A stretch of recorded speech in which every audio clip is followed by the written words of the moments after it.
I started doing theater as a kid and had all those dreams of being Juliet in Romeo and Juliet. Loved Shakespeare from an absurdly young age. Even started a Shakespeare group in 5th grade, which made me really popular. I think I recited The Witches' Double Double Toil and Trouble my first day at a new school in 4th grade. So that was really a good way to make friends. But I remember at that time I lived outside of Washington, D.C., and I was taking acting classes at the Shakespeare Theater. And on the way to class, my mom had said, you want to be Juliet, you want to play all these roles. Have you ever thought you might like to do something like Shakespeare did and actually write something? And I thought that was really ridiculous, terrible idea at the time. But it must have really sunk in because I started writing, I think the first thing I wrote was a self-help book, like at age 12, called The Feeling, and about what it was like to do theater and feel like you're belonging. And then by the time I got to college, I was still acting, but I got this idea to write a play because I was in a play by another student. I was at Columbia, and a student at Barnard had written a play, and I had the fortune of being in it, and I just loved the experience. And that's when it kind of became clear that, oh, you could be Shakespeare, you could write for the theater. And so I wrote my first play, and it was selected for production, and I was also asked if I'd like to direct it, and that was just a unique experience because being on the outside and creating this whole world and having it come together like that was so exciting. So I went on to graduate school for playwriting at Iowa, the Playwrights workshop, and then I went to read screenplays for different independent film companies and wrote coverage of screenplays, which means you just analyze what's in the story. And I had been teaching playwriting, so I began teaching screenwriting as well. And through the course of a few different stories, I've gotten into writing fiction. So I've tried taking the same story and writing it as a musical, a screenplay, and then a novel for those stories that I can't quite get enough of. And we just moved to Minneapolis, which is where my husband is from, about 3.5 years ago. And I love it here. I teach at the Loft, which is an amazing community of writers. And I've begun working with Mary Beth Romslow of Hello Sunshine Films. So I've gotten to make a short film here in Minnesota, and just about a month ago we shot a pilot for a TV series. So it's been just such a fruitful, productive time here in Minnesota. I've received the Minnesota State Arts Board Artist Initiative Grant for my novel. And so I've been able to travel to veterans' homes across the state reading from my book. And it's about women in World War II. And one in particular who's still alive. She's 98 years old and living in Iowa City. And so just this past weekend, I got to take a woman who was in the Navy, who is 91 years old, and the daughter of a Women's Army Corps captain who's 95 years old, on a road trip down to Iowa City where I read from my book and got to introduce them to my real life heroine.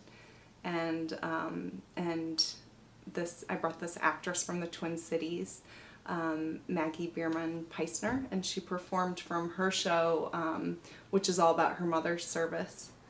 So it's just been a really exciting time, and when I was in Iowa City, someone came up to me and said, "Wow, Minnesota really supports the arts, don't they?"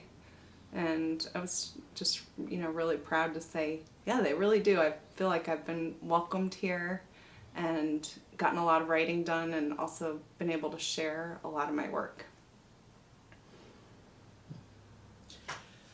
I want to go back to that self-help book. Oh, yeah. Can you tell me a little bit about what you wrote? Well, it's funny. It's not very long. I wish I knew exactly how old I was. I kind of remember sitting out in the backyard writing it. but I don't know exactly how old I was. But I know I drew a picture of hands like welcoming you into the book, and it's funny that you asked about that because a good friend who I collaborate with on musical theater, her name's Sharon Kenny, and she writes great songs and music. She sort of fell in love with this idea of the 11 or 12-year-old writing this self-help book, and we kind of laughed about the idea of really exploring what's that like to be a preteen and feel like you have so much to say about the world. And mostly what I remember writing in it is that I was trying to describe this feeling of belonging and what that's like.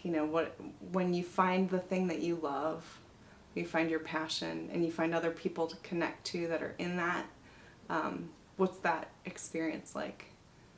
And I do, sort of keep looking for that as an adult, connecting. It's been great to connect with writers here. There's a coffee shop in Northeast where a bunch of us sit at a back table and work on our various books and projects. And there is that feeling of belonging. You're part of something, you're doing your work, but you're with other people who are likewise inspired. And it's exciting. But I haven't tried to write self-help since then. I think the older I get, the less I think I would know what people need to hear in that aspect. Yeah, unless you're Carolyn Hacks, it's an 8-year-old's game. Yeah. Really self-help. But, I think, think about the introvert writer. You get Emily Dickinson. Mm-hmm. You think about the most introverted actor, you get Marlon Brando. Okay, I mean, acting is belonging for so many people. And I talk to theater people who sacrifice incredibly. They won't even tell me what their day job is because it's too awful. Right. Their lives begin at 4. And they begin with a troupe they've been working on for 20 years. Names like 50-Foot Penguin, you know. So the romance of theater for you started with belonging. Mm-hmm. Was it hard to move to writing? Was that a loss? Well, I think what was so exciting for me about writing, my father is a painter from Italy, and I was always, almost jealous of the fact that if he wanted to pick up his paintbrush, he could paint at any time. And if he wanted to pick up his mandolin or his guitar and play music, he could do that at any time. And as an actor, yeah, you can work on a monologue, you can read plays, but you can't just do a play, on any given Thursday afternoon. And of course you can produce your own work, and that's exciting. But it takes a lot more effort to do the art itself, or a lot more organizing than it does to simply pick up a pen, just the way an artist picks up a paintbrush. So there was something so liberating and exciting about having instant access to my creativity and my work to be a writer. And then I think also because I was writing for theater, there was that instant, when being a college student, like you just get actors together and they read your work, and you have readings and you have productions and performances, and it's very quick. So you know that it's not going to just sit there. You're not going to be alone writing. I did find in the last couple of years of writing this novel that it's lonely. And it takes a long time before you have anything you could show anybody, so it's very private. And I could see that would be if I had transitioned directly from theater into fiction, I think that would have been more of a loss in some way. But it's been really exciting to write for film in such a fast-paced environment too. This project that I just worked on, this pilot, we were approached in December that someone had this really awesome lodge in Wisconsin that is still designed to look like it's from the 1970s. And we heard that in the 60s and 70s, it was actually a hangout for mobsters. They'd come up from Chicago to get away and hang out there. And just these wonderful friends of this filmmaker, Mary Beth, said, if you'd like to make a film here, you're welcome to the place. So we went there and collaboratively wrote a script, and we wrote it pretty much overnight. I mean, just the skeleton, the bones of it. Like, okay, this is going to happen in this room, and this is going to happen outside. We know she could escape out the window of this bedroom because there's a little roof here. And if you take off the screen, you can just see how you'd open the window and you jump down and jump off the tree. And I'd never done that before, where it's writing like to a place, to a location.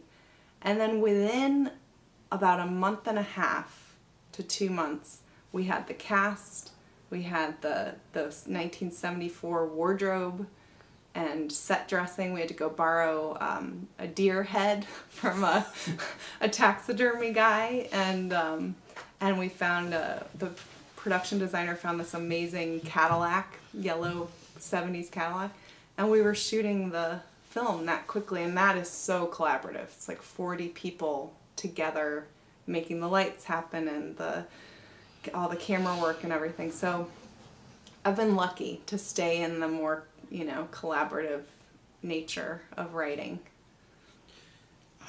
With screenwriting, have you also been lucky to do quick projects like that? Not until I moved here. So I was writing, I mentioned this woman from World War II. She has this amazing story where she was from Vienna, Austria, and came to the United States, to New York, and then in order to go back and find her fiance, who was still in Vienna, she joined the Women's Army Corps and got overseas service and went back. But there's this whole World War II backdrop, and there are ships and bombs, and it's high budget.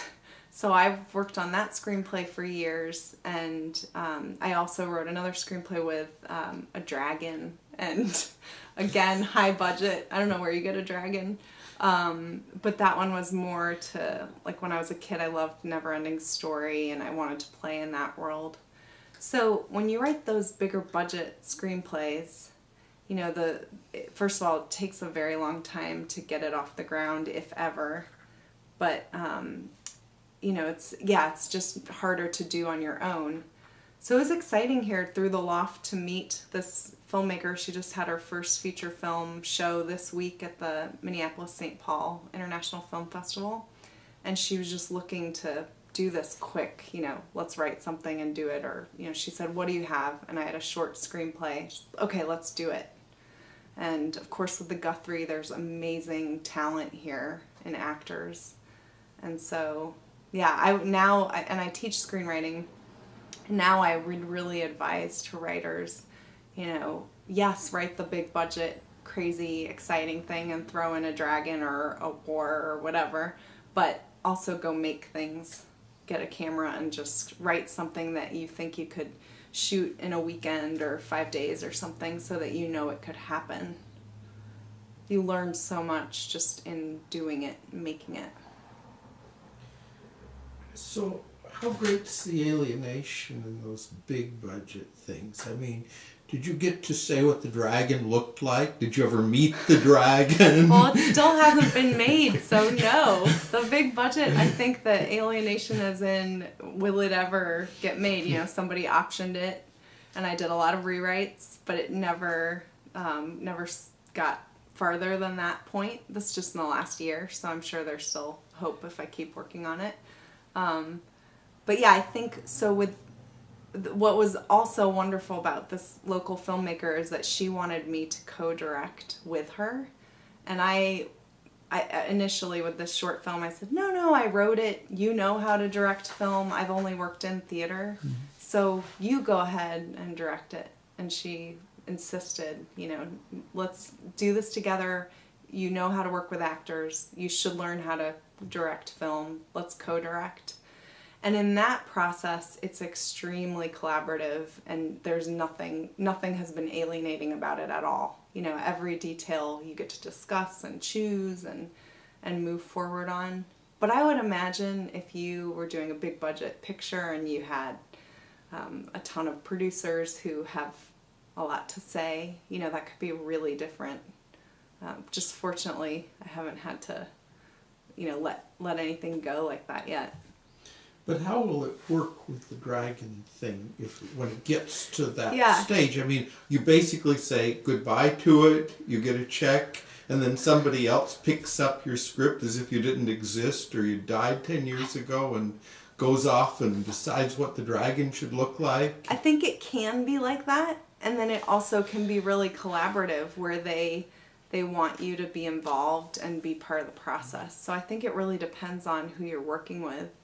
I don't think I get too precious about some of these projects either. I think I would be open to, okay, I did my piece. Now, if you know what you want the dragon to look like, great, go for it. But I think that's one of the reasons maybe why a lot of screenwriters are starting to write novelized adaptations of their own screenplays, because we notice that the writers who, the fiction writers, the novelists, do tend to have a lot more persuasive powers over what that film ultimately looks like.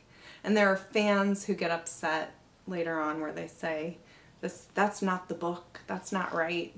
But in general, if you wrote not just the screenplay but the novel that it's based on, you could say exactly what that dragon looks like, down to the wings and the eyes, and it would be, exactly what was coming from your imagination, or close to it.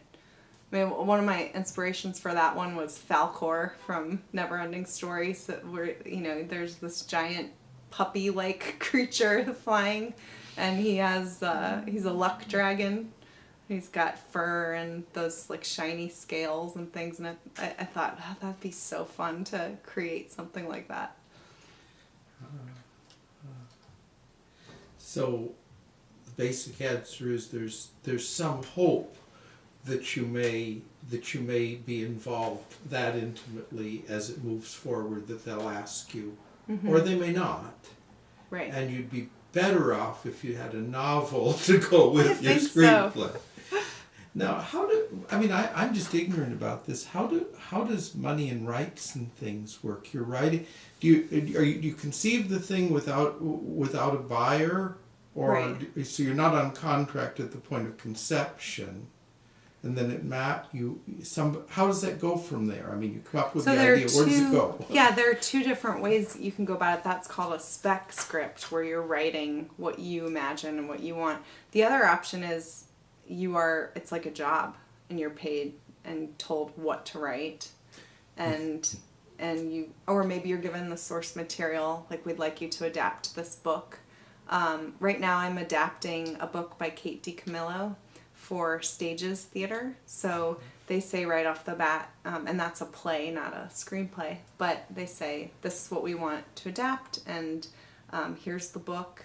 And so I know I want to stay as close to her vision as I possibly can, especially knowing that there are all these kids in the area who are in love with the book and want that superhero squirrel to be exactly what he is in the book. And how do we do that?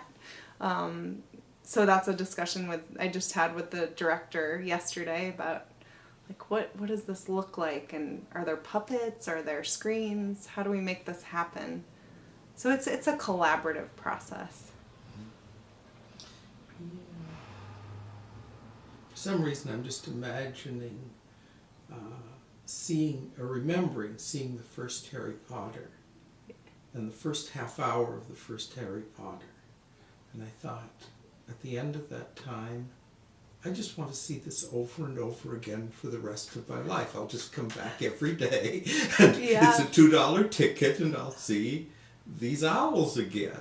Right. And then, unfortunately, the movie moved on, Yeah, I teach intro to film classes, and so I'm now watching some of these movies for the I don't know, 30th time or something. And I really wasn't one of those people who likes to put the same movie in. I just feel like there's so many beautiful films. I want to see more of them rather than the same ones over again. But I was just showing 2001: A Space Odyssey this week. And I thought, and it's slow. There are pieces of it where it's almost like you're meditating because nothing's happening. It's just the space and the sky. But I was just transfixed. Like, this is gorgeous. I could watch this movie another 30 times. It's almost 3 hours long. But I know that feeling of like, what it's art, It's fascinating. So, having a painter for a father, do you think in pictures? I think that for writing screenplays, I've had to. When I was first writing plays, I don't know that I imagined things as visually. I mean, I could see what I thought the stage might look like, but I was more thinking about dialogue and character and that strange tension that develops between people that you watch on stage. What's the subtext? What are they not saying? How do we get into this awkward, strange, or funny, or whatever situation? But then as I started writing screenplays, it became really clear to me it's actually not as much about all that. You need great dialogue and great characters, but it really is about what does this look like? What are the visuals? Film, it's moving images. So you have to think visually, and but I think having a father who's a painter also inspired some of my subject matter. I've written about art, and I wrote a play about Chagall and wanted these huge paintings of his to be part of the play. And I do think those visuals are beautiful on stage. Not everybody becomes a writer, unfortunately, I think. Mm-hmm. Not everybody becomes an artist. Not everybody even thinks it's possible. And to some extent, I suppose there's always an X factor, which is something like talent or good genes or something. But maybe it's still fair to ask, what made it possible for you to be it? Right. What made it possible for you to be a writer? I mean, if you mentioned your dad. Yeah, and I think my mom saying, why do you want to be Juliet when you could be Shakespeare, and planting that seed. What's funny is I think she's realized over the years that, oh wow, Shakespeare doesn't get paid any more than the actress that plays Juliet. Yes. Like it wasn't a great financial move to go from, theater as an actor to theater as a playwright. I mean, it's just, that's tough. But I do think that having family that could get behind me, and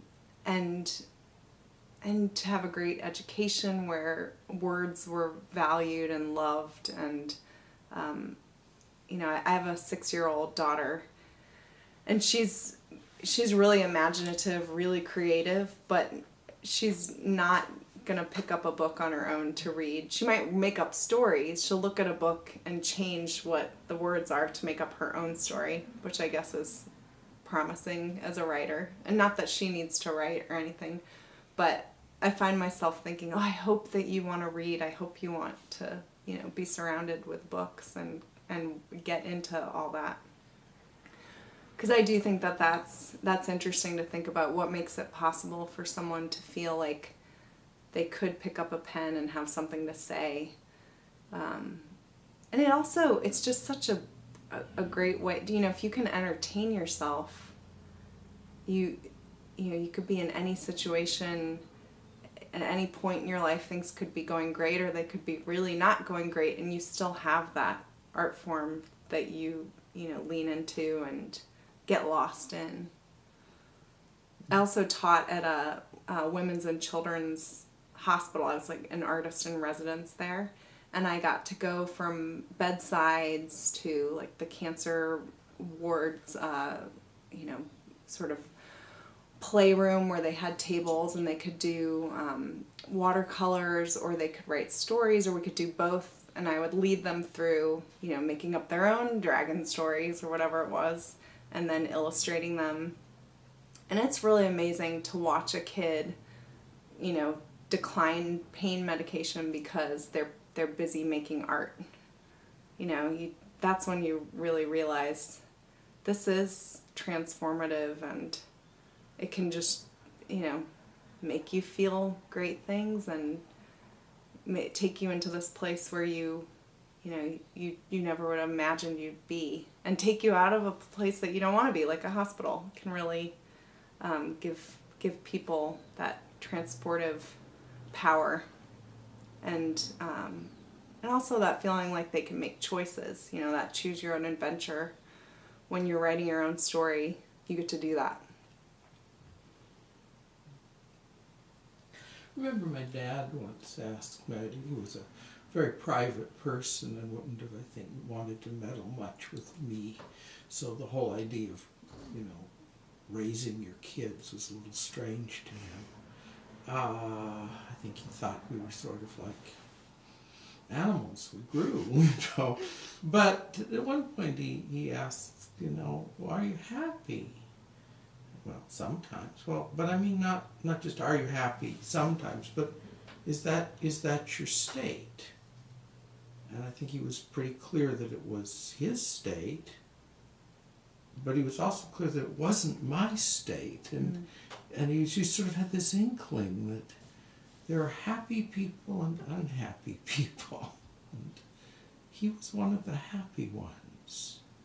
And he couldn't quite understand having a kid who wasn't.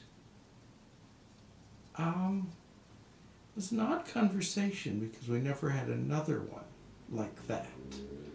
But I'm wondering, just because of the things you say about writing, I mean, does writing make you or keep you happy?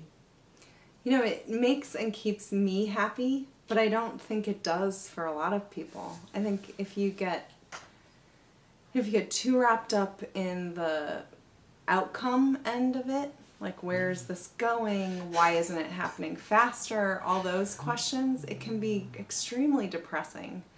And I don't like to live in that part of it. I love getting feedback, and I love, especially if it's really helpful and insightful and it gives me a whole new outlook on something. And it can be really exciting to send things out and to, obviously, to get things made. But to me, the joy is really in the actual process, the actual writing. And I tend to get a little anxious when my schedule's overbooked with teaching or with, you know, different meetings about potential projects, but not actually sitting down and writing. So I try to make space for that every day and really feed off of it, because it's the actual writing that's exciting to me. So, I mean, this is something that's near to my heart since I halfway retired and now can set a schedule. Are there necessary conditions for the health of your writing long term? I think I have to say no, because whenever I start putting certain conditions on, then it's going to be hopeless. It has to be possible at any time and at any place.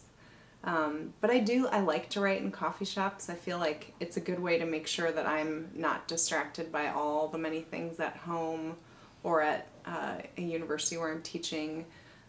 To be at a coffee shop where the only thing that's available to me is my computer, and I'll often, or a notebook with pen, I'll often ask the coffee shop people to not give me the internet password. I don't want to know. I just want to write and not go into research land, because I do love researching, but it can take me down total wormholes and not get the actual writing done.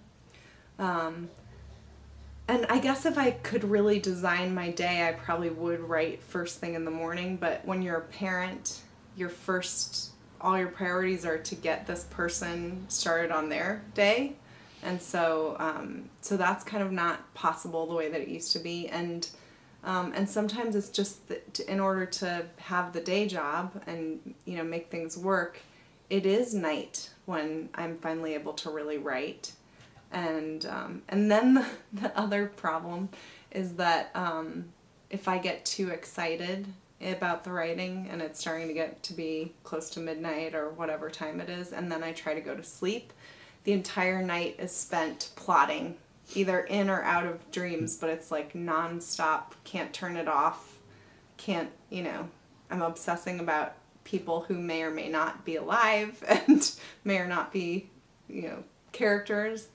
And so that's great, but then I think that you also need sleep and to be rested so that you can do your work. So it's really shifting every day. I feel like I have to be comfortable enough to write a few notes, like, in my car before a meeting, just, get some writing done, or I have to be open to, it's 4:30 in the morning and I happen to be awake, I guess I'll go write now. And not want to wake anybody up, so don't make any coffee, just really sit down and do something.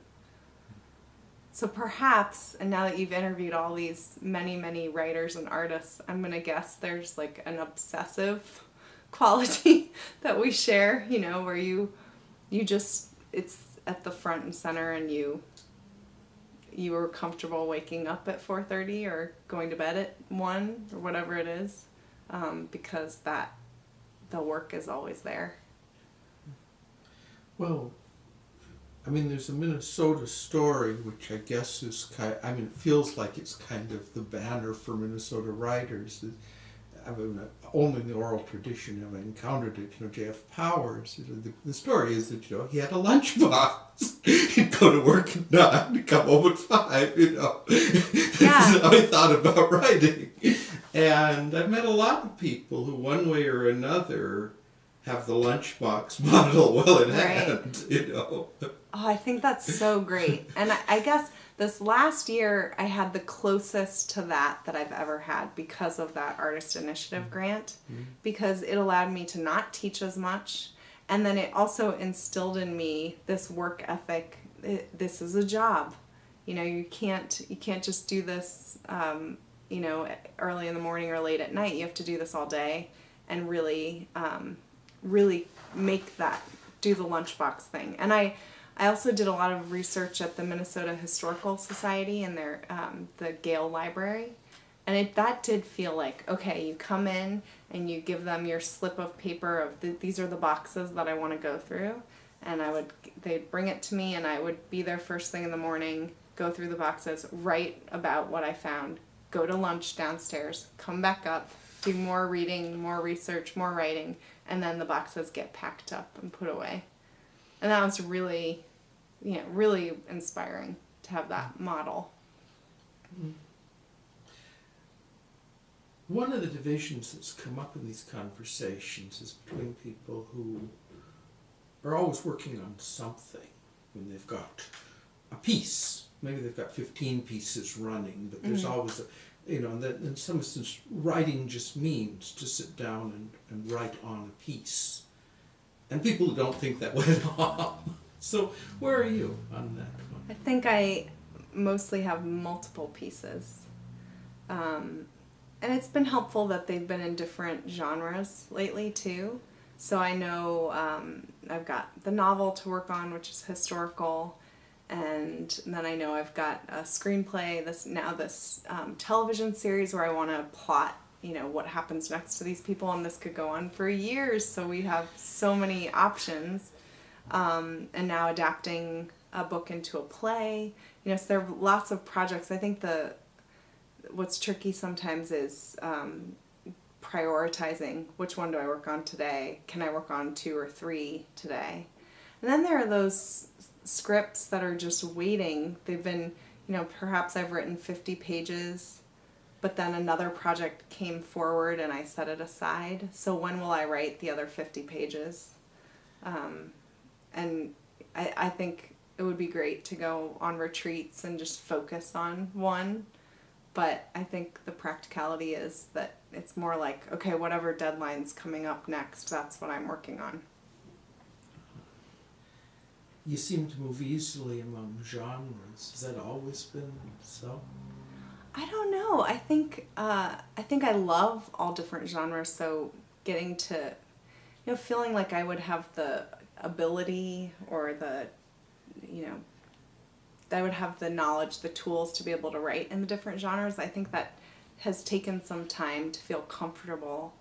But it's so exciting, In a way, I feel like plays really can be anything, whereas screenplays tend to be, there's a little bit more prescription to what you have to make it really work. And so that was easier for me to learn. But fiction, it's like, God, there's so many amazing books, and trying to figure out what exactly it is about all those writers and all those books that makes it work. I still have no idea. So I think I'll just keep learning. And that's what's exciting too. I went to this documentary film last night about Robert Bly. It's in the film festival here. And I just thought it was so fascinating to watch his process over 70, 80 years, what he's done and how he's grown, and seeing him get influenced by all different cultures and different types of writing. That really spoke to me in a way of like, wow, there's just endless possibilities. But poetry might be the one thing that I don't know that it would be something I would ever be able to really do well and share. It's like maybe the one. I mostly think in dialogue, and now maybe more visually. So it would be interesting if I cross over into that ever. Now, one thing I hear sometimes, but not always, is that some author, and maybe not the best author in the world on any standard whatever, just grabbed somebody and got them by the throat, and their whole life has been kind of trying to do that. And I can see that also. I can see that actually more with screenwriting, because I think of the things like that owl scene. Yeah. I'd kill to be able to do that half hour. Right. I'd kill to have been able to do Firefly. So anything like that for you? Anything that kind of grabbed you and said, I want to do this, whatever else I do. I could die the day after I did this. Right. Well, I don't know that I have that one specific thing, but I think that's intentional because I want to gravitate towards so many different things and not have that reason to go, oh, well, now I can die because I've done it. Give myself not let myself off the hook on any of those things. Mm. But I have been really just so excited and amazed by the actual making of film and the editing process that's just been thrilling. A whole new aspect, because I think I thought it had to do so much with the writing, but in a way the editor is another writer putting together the film, and of course the director. So I just want to learn all aspects and keep making things. So is there a film in your future? I mean, with you, editing it, putting it together, doing the Mike Hazard stuff? Yeah. Well, I really would love to focus on a feature in the next year or so. But to do the, the making of it side, making a short film over this year, and then making this pilot episode, which is running right now around 25 minutes, has been just so instructive and inspiring on what it would take then to make something about 3 times as long to be a feature. And those are just building blocks that are, really helpful and exciting. So I think that is in the future. And this one story that, getting to go visit my heroine this last weekend, I can't stop thinking about her. I've been working on that story for almost 10 years now in one form or another. First as a screenplay, then a musical, then a novel. And so it would be, that will be wonderful when I can finally say, okay, this is going out into the world, and to be able to make that something that to share that people can see. So it's close. What's the magic of a story that you can take 10 years with? What is it that makes a topic, a story, a direction, something you can commit to? Well, I think that there has to be something both unique and universal about it. So it's like, wow, I can't believe that story. It's unbelievable. And then also, I totally understand that story. That's in all of us. And in this case, over time, when I met this woman, I was also just about the same time meeting my husband, and she's telling this amazing story about, joining the army and crossing the ocean and looking for him when he had been court-martialed by the Nazis for his being involved in this pacifist movement. She didn't know if he was alive. There's clearly evidence that he should have or could have died many times before she found him. And so how inspiring that love story was, and over time then it's continued to inspire me in ways, like I think about what women have done in our country or across the world, and I think, wow, these are stories that aren't being told as much. You might hear about the amazing work of the Red Cross or of nurses, but you don't quite hear about how these women, volunteered, signed up to go be close to, they weren't on the front lines, but at times they had to be. And in order to go onto the continent, they had to learn how to shoot an M1 carbine. And I don't think I could have done any of that, but I can write about it. So I just draw a lot of inspiration from a story like that, and that's probably what's kept me going. And perhaps it's because it's real people. I love making things up. I love pure fiction, to the point of real, magical realism or pure magic. But there's something really exciting about, this based on a true story aspect, where it's like, wow, these are real human that live and, are with us. And just this weekend when I was road tripping with this woman who was in the Navy in World War II, she said, when I was a girl in school, there were as many years between me and the Civil War as there are between kids today and World War II, which I participated in. And I just thought, this is like, there's history sitting next to me in my car driving to Iowa. This is unbelievable. And that kind of perspective just feels so important today. So you become partly a bridge to the greatest generation, as they say, but also oddly a bridge to this European scene. Is that important to you? I think it is. I know it is. I've been. My father and his family are from Sardinia, Italy, and I got to spend some time over there. It's now been a while. I guess it's been about 8 years since I've been there, which is really heartbreaking because I would have thought I'd go all the time, but it's just cost prohibitive.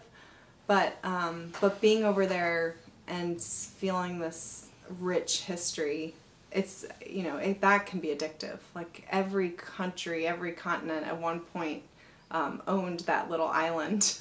So it's really, there's so much going on there.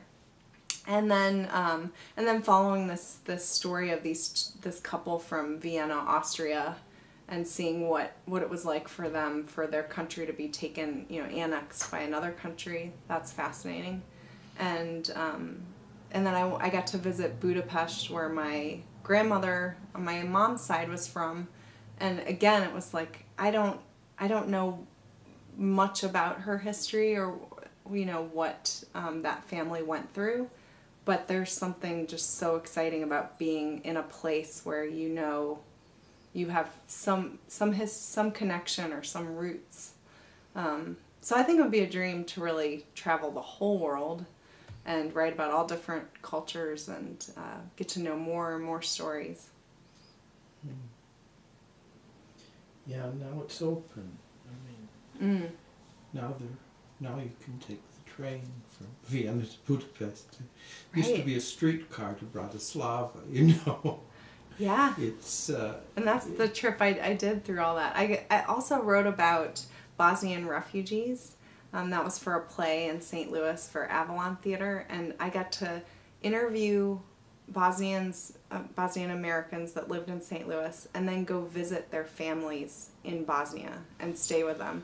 And the family members hadn't even seen each other since the war, and I got to be this, not a messenger, because obviously they can talk now and send emails and all that, but just to bring,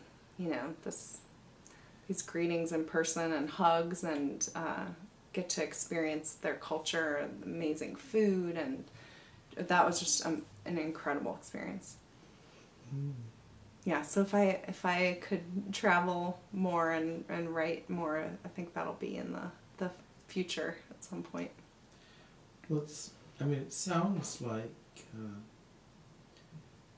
writing is kind of a passport to all sorts of delightful places that you'd otherwise have difficulty maybe entering. Absolutely. As a writer, you can walk in and you have a role, you have something to do, you have you have an identity. It's true. That's it's a huge privilege. And people want to tell you stories. The second they hear you're a writer, they go, "Oh, I've got a story for you. Wouldn't this make a great movie, or wouldn't this make a great play, or book?" Yeah. So it's really a privilege. Yeah. Or in the case of, if you come with a camera, what they'll say is, "I've got somebody you have to meet." Now, very often the person you really need to meet is whoever's recommending, but that takes a while for the recommender to get in front of the camera. But the people who are eagerest to recommend have something to say, but they will take you on a tour of everything interesting, given a shot at, given it half an opportunity, Right. Which is one of the cute things about playing around with documentary and stuff like that. One thing we haven't touched on that just kept kind of picking up here is this musical stuff. When you have the visual heritage, where's music come in, and what does it mean to write for that? Well, I love the way music can take a story to another height. It just expands and opens up. And even I'm learning so much about score in film and how, you can take great examples like the shower scene in Psycho. Like if you listen to it without that screeching violin sound, it's just not even scary, But it can make you feel things that nothing else, no dialogue could ever. So I've always kind of felt that, and I connected with this composer when we were both teaching out at Perry Mansfield, which is a performing arts school in Steamboat Springs, Colorado. And we just decided, well, we're here teaching, let's write a musical. Let's get it done and let's read it, have it performed, in about 4 or 5 weeks before we leave. And that's been the beginning of a great collaboration. And I really do rely on her to, imagine what music can do. And when I first heard the story about Audie Blody, who's the woman who became a whack to go find her fiance in Europe, I was in playwriting school. I was in grad school for playwriting, and I thought, that's not a play. I don't see how we can go over a series of 6 or more years and several, different countries, 2 continents, an ocean. Like, I don't see how that could be a play. Thought, oh, it'd be a great movie, it'd be a great novel. But then once I thought about adding music, you know, what if these women who are traveling on the Queen Mary can sing? And in reality, she did sing. They performed on the Queen Mary. And so that was then suddenly so much fun. You know, we could write music that would be almost 1940s style and express the emotion, the big, sweeping, epic nature of this story just through music. So what's the division of labor look like in a show like this? I'm thinking about your Steamboat Springs thing, where I presume there wasn't, you know, the thing was produced 5 weeks after the first word got written on a piece of paper. Right. So how do you work? If you know it's going to be a musical, how are you working with the person who's thinking about the music? Well, the story to me is so important, so we start with that and figure out who are these characters and at what point do they want to sing. And we thought it would be great to have one character who's in a band, so that if he was singing, he was probably at band practice, you know, and so it had a little bit of a sense of realism to it, where they weren't just breaking out into song, though we did that as well. And then there was a mixing of reality, because the songs that he was singing with his band were completely plot driven and about this other character. So that was a lot of fun. We just, you know, in terms of division of labor, I think when you're working that quickly, you're both working at the same time and just sending things back and forth. And we also more recently did an adaptation of Dorian Gray. And she had this is Sharon Kenny, she had the idea to make Dorian Gray a woman character, female character, and set it today. So we're adapting, adding music, changing genders, setting it today, and there were all these choices that had to be made. But then we got to workshop it at the University of Minnesota with the M.F.A. actors, and the process was really similar, of us both writing at the same time. I would work on the script with her, making decisions until midnight or whatever it was, and then she would record the music on a keyboard and do that in the middle of the night. And then when I would wake up before her and incorporate any new changes from the music into the script, print the script, send the music files out, and then we were at rehearsal by 10. And it's a thrill a minute. Like, it's awesome. I loved it. Yeah, that's incredible. I mean, it must have been the biggest rush in the world. Yeah, that's the thing about deadlines and production dates or workshops or rehearsals. As soon as there are other people involved, you just have to make it happen, you know? I think that's must be such a huge challenge when you're writing, you know, a longer work like a novel, and maybe there is no deadline, to do all that on your own and not have that rush of people and energy. That's a much bigger challenge. Yeah. So what happened to that piece you did in Steamboat Springs? I mean, is it in some dusty archive, or is it now? Yeah, it's in the dusty archive known as MySpace. We put the songs up there that we had recorded, and I think we both love it. It was a comedy, and we had a lot of fun. It was I think we both still love it, but we also felt like, well, that was our first musical. We learned so much from doing it, so we haven't pushed it forward, but we'll probably keep pushing forward this Dorian Gray musical. We're going back to Steamboat Springs. This will be 10 years since that summer, and we're going back to teach at the same time for the first time in 10 years. And so we were already secretly plotting that, okay, we're going to finish rewriting this new show and use this time. So I think students don't always know what their teachers are up to in between classes, because that's, we're doing the work ourselves. In between, it sounds like with every spare minute Yes. between classes. Yes. Must be quite a decision when to start something new and when to continue the old. Is that a hard one? That's really hard. And I think that's why I mentioned the one script that's 50 pages and needs another 50 that I still love, and I know I'll finish it one day, but it's just that these other new projects come up, and sometimes it's because, to get paid to write something is so exciting, so I couldn't possibly turn that down.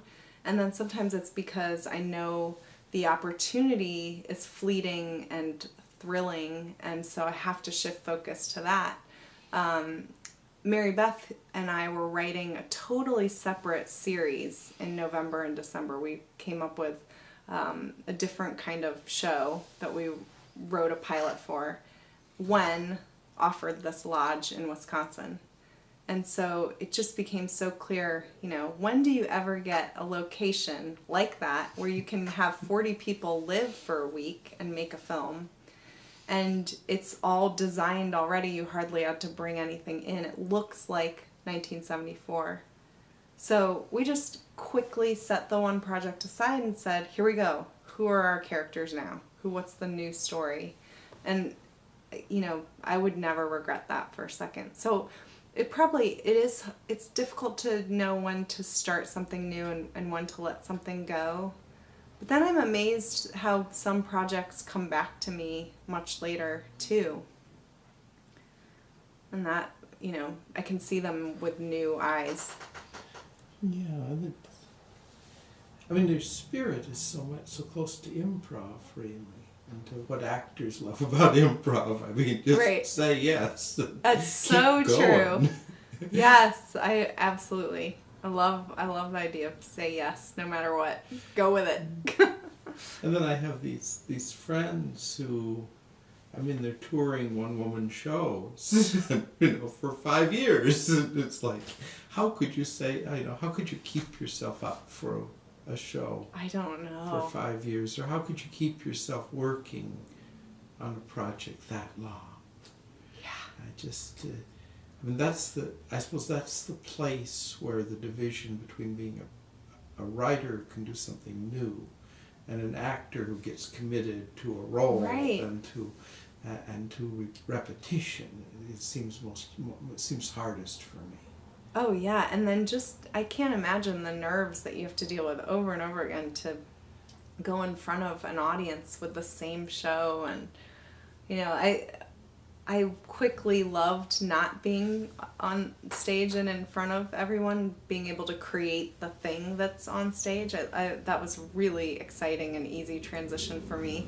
And so when I got this grant for fiction and had to start going out and doing readings, that was really the first time that I had been, as much out there, besides teaching where you're always sort of a bit performing or presenting.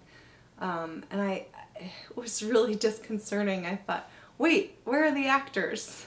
Whenever I write a play or screenplay, I hand it to somebody.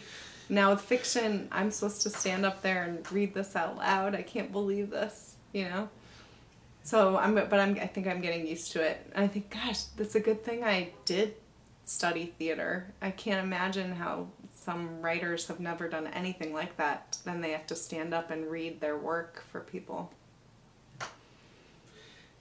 Thank you.